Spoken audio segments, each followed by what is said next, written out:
আমরা আমাদের নিত্য জীবনেতে প্রতিটা দিন খুঁজে বেড়াই কি করে একটু পজিটিভ এনার্জি পাওয়া যায়।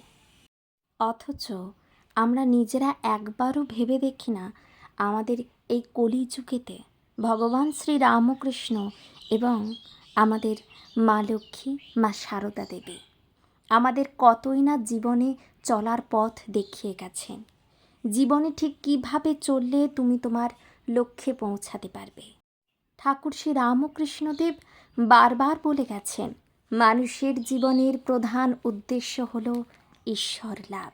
কজনই বা আমরা জীবনে এই জিনিসগুলো জানার চেষ্টা করেছি? কজনই বা গীতা অধ্যয়ন করেছি? কজনই বা ঠাকুরের কথামৃত পড়ার চেষ্টা করেছি, জানবার চেষ্টা করেছি আমাদের জীবনের মূল উদ্দেশ্য কী? এই ব্যস্ততম জীবনে একটু সময় বের করে যদি আমরা নিত্যদিন ঠাকুরের বাণী এবং কথামৃত পড়ি, তাহলেই আমরা জানতে পারবো আমাদের জীবনের মূল উদ্দেশ্য, জীবনে ঠিক কিভাবে চললে আমরা আমাদের লক্ষ্যে পৌঁছাতে পারবো। এত জীবনের মধ্যে ডিপ্রেশন আসবে না।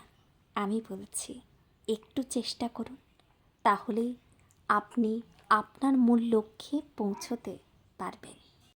ঠাকুর নিজে বলে গেছেন, এক হাতে সংসার করো, অন্য হাতে ঈশ্বরকে ধরে থাকো। যখন তোমার এক হাতে সংসারের কাজ সারা হয়ে যাবে, তখন দুই হাতে ঈশ্বরকে ধরবে।